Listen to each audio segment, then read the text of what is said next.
Oke, sambil menunggu pertanyaan berikutnya, saya tambahkan ya.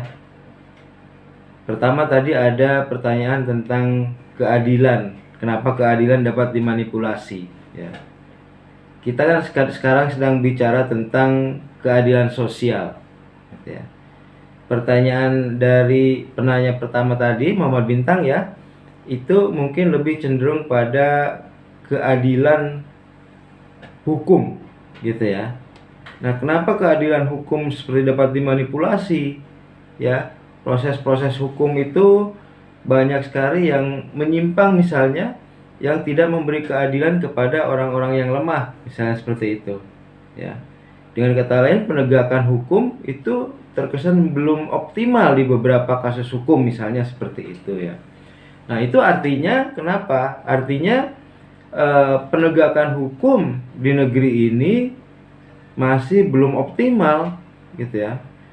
Penegakan hukum di negeri ini masih kalah oleh kepentingan orang kuat, gitu ya. Kepentingan mereka yang memiliki, misalnya memiliki kapital atau memiliki kekuasaan, gitu ya.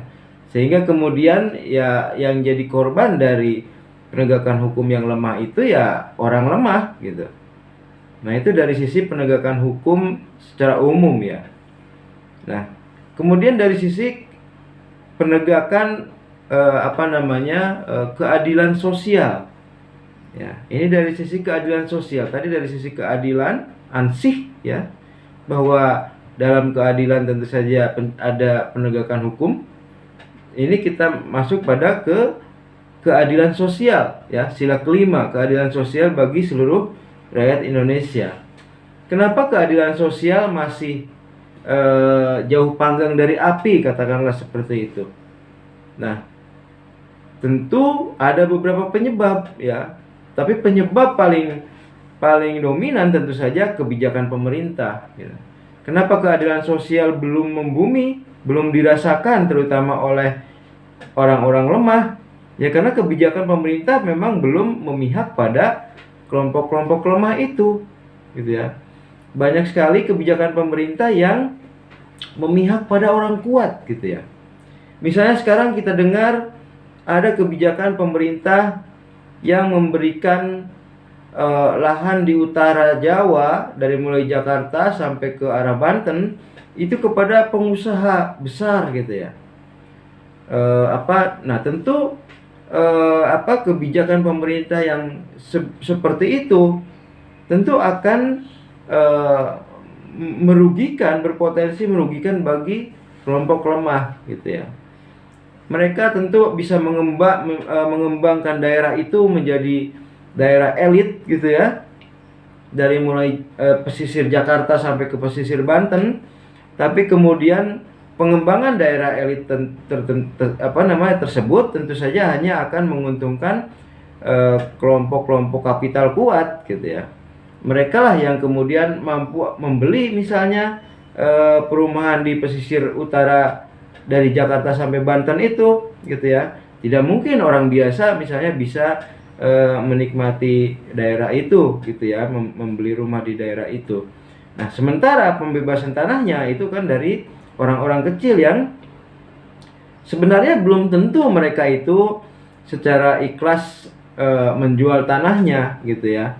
Tetapi karena memang sudah menjadi kebijakan pemerintah, istilahnya itu strategis ya, kebijakan strategis pemerintah, maka harus diberikan. Nah, itu saya kira kebijakan yang dari sisi keadilan sosial tentu saja itu mencederai keadilan sosial ya.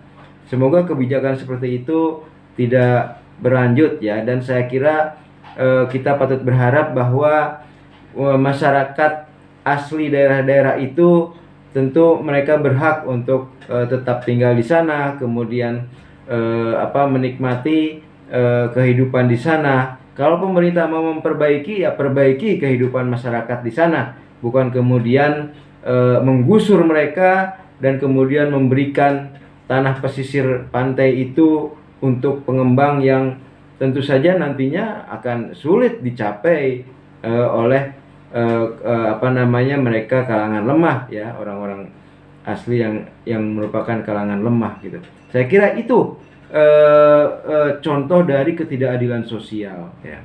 Tentu harus ada koreksi bahwa kita menganut sila kelima, keadilan sosial bagi seluruh rakyat Indonesia, dan itu menuntut adanya perlindungan kepada kaum lemah gitu. Keadilan sosial bagi seluruh rakyat Indonesia itu menuntut perlindungan bagi kaum lemah. Kenapa?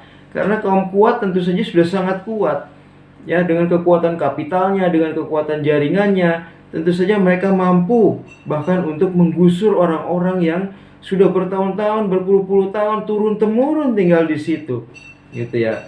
Dengan kekuatan kapitalnya, gitu ya, mereka bisa mampu mengusir itu, ya. Kalau gambaran paling jelas misalnya bagaimana orang-orang Palestina itu bisa diusir dengan kekuatan militer oleh Israel begitu ya, yang sejak 1947 kalau tidak salah itu mulai menduduki daerah-daerah di tanah Palestina itu. Nah, itu pun yang sedang terjadi di pantai utara Jakarta. Bagaimana kekuatan kapital yang didukung oleh pemerintah itu sedang melakukan pengembangan di daerah pantai utara Jawa itu, Jakarta ke barat. Tetapi kemudian langkah-langkah yang bisa dilihat sebagai contoh dari ketidakadilan sosial gitu ya. Dan saya kira itu bertentangan dengan sila kelima, keadilan sosial bagi seluruh rakyat Indonesia, sila kelima Pancasila ya. Oke, itu yang pertama.